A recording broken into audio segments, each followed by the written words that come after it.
agar ku memahami semua yang kau ingini, agar. Shalom adik-adik, apa kabar? Dahsyat, luar biasa, puji Tuhan. Yes, yes, yes. Saya diberkati, kamu diberkati, kita semua diberkati. Amin. Jumpa lagi dengan Ence Iko Fitri dalam Bina Anak Pelajaran ke-21 kali ini dengan judul Jangan Sampai Pintu Surga Tertutup. Nah, adik-adik yang cantik-cantik dan ganteng-ganteng, cerita kali ini kita akan belajar bersama-sama tentang 5 gadis yang bijaksana dan 5 gadis yang bodoh. Mau tahu ceritanya? Ikuti Bina Anak kali ini hingga selesai ya adik-adik. Sediakan Alkitab, duduk yang manis. Namun sebelumnya Ence Ika ajak kita untuk berdoa mohon pimpinan kuasa Roh Kudus Tuhan. Tutup mata, tunduk kepala, kunci tangan. Mari kita berdoa. Tuhan Yesus, sahabat anak-anak, terima kasih lagi Tuhan, kami mengucap syukur untuk setiap waktu dan kesempatan yang Tuhan beri bagi kami. Saat ini kami mau belajar lagi tentang pribadi Tuhan, kebenaran firman Tuhan, lewat pembelajaran Bina Anak ke-21 ini. Tuhan Yesus, tolong kami, urapi kami, agar kami boleh mengerti apa yang mau disampaikan ya Tuhan. Terlebih tolong kami untuk boleh menjadi pelaku firman Tuhan. Ini kami yang sudah siap mau belajar, mau mendengarkan firman Tuhan. Tolong Ence Ike untuk boleh menyampaikan seturut kehendak-Mu. Di dalam nama Tuhan Yesus Kristus kami berdoa. Haleluya, amin. Adik-adik yang diberkati Tuhan, pembacaan firman Tuhan kita kali ini terdapat di dalam kitab Matius 25 ayat 1 sampai dengan ayatnya yang ke-13. Sekali lagi, Matius 25 ayat 1 hingga ayatnya yang ke-13. Kita baca bersama-sama ya. Gadis-gadis yang bijaksana dan gadis-gadis yang bodoh. Kita mulai.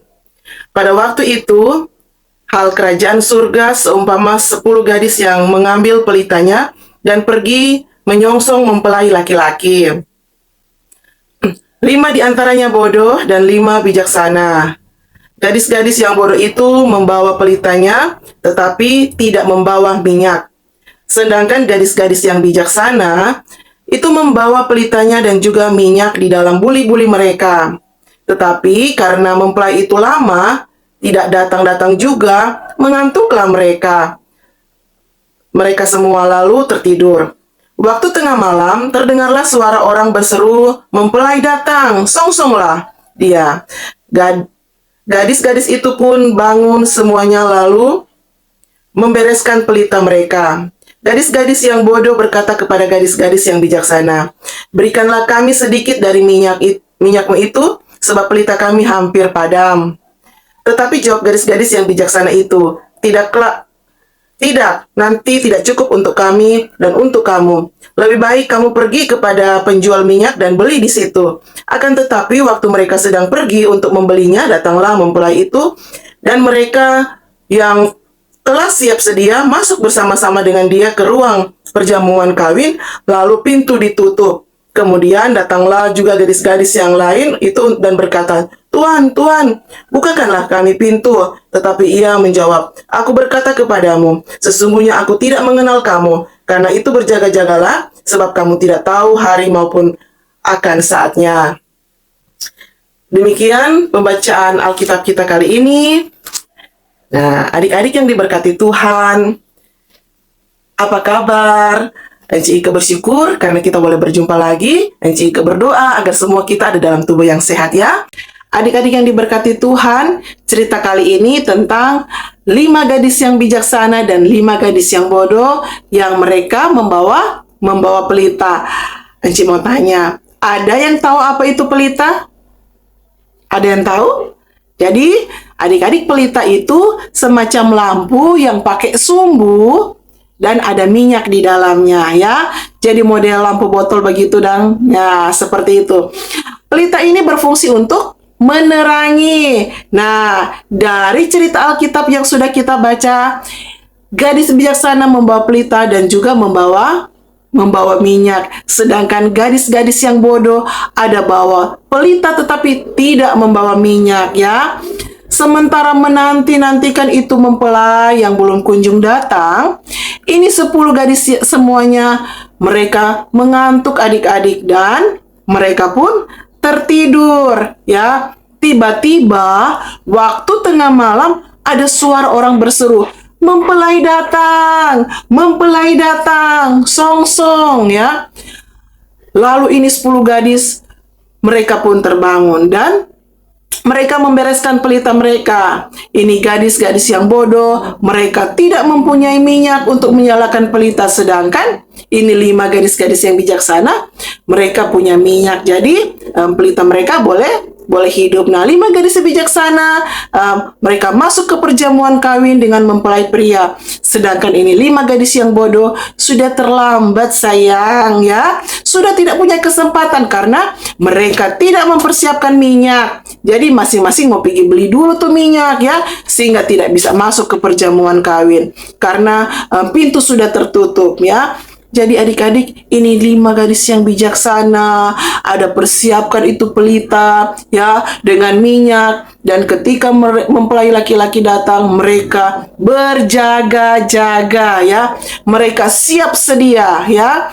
Tetapi 5 gadis yang bodoh, mereka kocar-kacir ya, karena mereka mau cari minyak, mereka tidak berjaga-jaga dan tidak siap sedia ya. Adik-adik yang diberkati Tuhan, ini mempelai pria ini diibaratkan adalah Yesus. Lantaran ini gadis-gadis bijaksana hendak memberikan minyak ya kepada gadis-gadis yang bodoh, ya akhirnya mereka mencari, dorong mau beli itu minyak ya. Saat mereka mau pergi membeli itu minyak, tiba-tiba mempelai datang dan mereka ketinggalan ya. Pintu sudah tertutup ya. Yang bisa masuk hanya mereka yang bijaksana ya, gadis-gadis yang bijaksana, yang siap sedia, yang berjaga-jaga, yang boleh masuk di dalam perjamuan kawin ya. Kasihan dia lu. Jadi gadis-gadis yang bodoh, mereka tidak dapat bertemu dengan Yesus ya, yang digambarkan sebagai mempelai dalam perjamuan kawin. Jadi pelajaran kita kali ini mau menceritakan bagaimana kesiapan kita untuk menyambut kedatangan Sang Mesias Yesus Kristus. Apakah kita sudah siap? Apakah kita berjaga-jaga? Ya, adik-adik ada berjaga-jaga? Nah, kalau misalnya adik-adik masih ada asik-asik ya, main game atau handphone ya, tidak pernah berdoa, kalau tidak pernah membaca firman ya, kalau tidak pernah berlaku baik terhadap orang tua, guru, kakak-kakak, adik-adik yang lain ya, atau orang lain, maka adik-adik sama seperti 5 gadis yang bodoh. Cuma ada santai-santai adik-adik ya, nggak mau berjaga-jaga. Karena adik-adik pikir, kita kan masih kecil kuanci, kita masih anak-anak, nanti kalau misalnya kita sebesar, kita baru mau baca Alkitab atau mau pergi ibadah, Tuhan kok masih mau datang, masih lama kok enci, toh ya seperti itu. Atau nyandak jaga berdoa, asik kok banyak orang yang sayang pak kita enci, biar dulunya enci ya.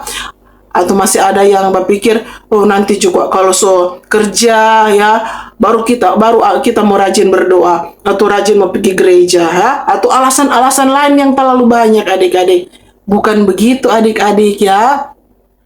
Ini 5 gadis yang bijaksana adalah orang-orang yang bersiap sedia ya, orang-orang yang selalu mendekatkan dirinya kepada Tuhan Yesus.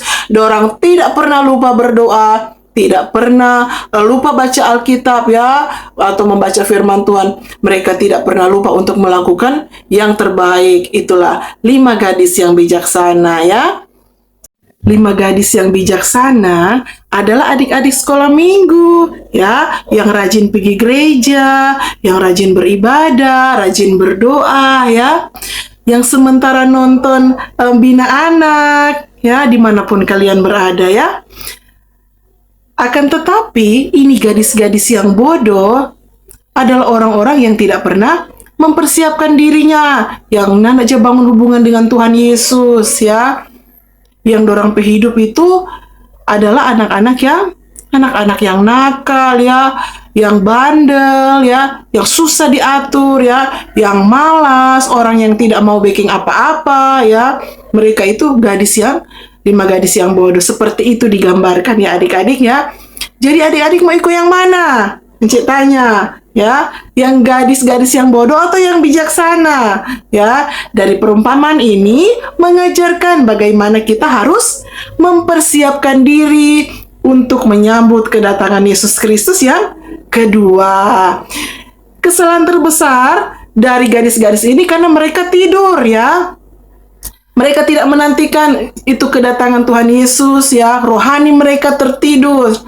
Kita semua harus mempersiapkan diri adik-adik untuk menyambut kedatangan Tuhan ya, dengan baik dan benar ya tentunya. Maka mulai kali ini, mulai saat ini kita harus segera menantikan Tuhan dengan sungguh-sungguh. Kenapa? Karena Yesus berkata, Dia datang pada hari yang tidak disangka-sangka ya. Tidak ada satupun orang yang tahu kapan waktunya Yesus datang ya. Alkitab bilang seperti apa? Seperti pencuri tengah malam adik-adik. Jadi kita harus berjaga-jaga ya. Jangan sampai pelita kita padam ya. Harus rajin berdoa, beribadah, baca Alkitab. Karena sapatunya tidak berjaga-jaga, dorang akan masuk pada suatu tempat yang ada dia punya api menyala-nyala, yang ada kertakan gigi ya. Apa itu adik-adik? Adik-adik tahu ya? Neraka ya. Api yang kekal, yang tidak mau mati-mati ya adik-adik. Jadi yang harus segera kita lakukan, kita harus menyediakan minyak ya, agar api Roh Kudus tidak padam. Karena syarat untuk masuk ke perjamuan kudus ya, perjamuan kawin Yesus Kristus adalah pelita harus terus menyala. Ibarat minyak rohani yang mau baking torang punya pelita ya, roh kita ya terbakar atau menyala terus ya sampai Yesus datang kembali. Jangan sampai kita menjadi seperti 5 gadis yang bodoh ya. Mereka berhenti menerima firman Tuhan ya. Jadi adik-adik, ciri-cirinya pelita mereka padam ya, mereka malas beribadah ya, tidak membangun hubungan dengan Tuhan, cuma ada main-main HP, malas berdoa ya, seperti itu. Nyandak jam mengucap syukur, nyandak melakukan firman Tuhan atau kehendak Tuhan ya. Tidak mengasihi Tuhan itu nah. Dengan segenap hati orang harus mengasihi Tuhan, harus mengasihi Tuhan dengan segenap jiwa, dengan segenap orang sampai kekuatan biar su capek, orang masih bangun hubungan dengan Tuhan, masih pergi ibadah ya. Dari perumpamaan ini, Encik kasih contoh kalau misalkan ya, adik-adik mau persiapan ujian naik kelasnya atau ujian akhir sekolah misalnya, ya. Tentunya adik-adik harus mempersiapkan diri sebaik mungkin, baik secara fisik, toh. Contoh, adik-adik harus menjaga supaya jangan sakit, karena kalau adik jatuh sakit, maka tidak boleh mengikuti ujian ya. Nyandak mau konsentrasi, mau isi tuh soal-soal yang ada. Begitu juga dengan pelajaran yang akan menjadi soal ujian nanti. Jadi adik-adik harus rajin belajar ya, harus giat belajar agar mendapat hasil atau nilai yang baik ya, dan boleh naik kelas, bahkan mau dapat ranking 1 di kelas, seperti itu. Karena adik-adik ada belajar ya, ada berjaga-jaga, bersiap sedia. Coba misalkan adik-adik tidak mempersiapkan diri ya dengan baik, tidak menjaga itu kesehatan, nyandak jaga belajar ya, bahkan nyandak mempersiapkan diri waktu mau ujian datang ya, maka apa yang terjadi adik-adik?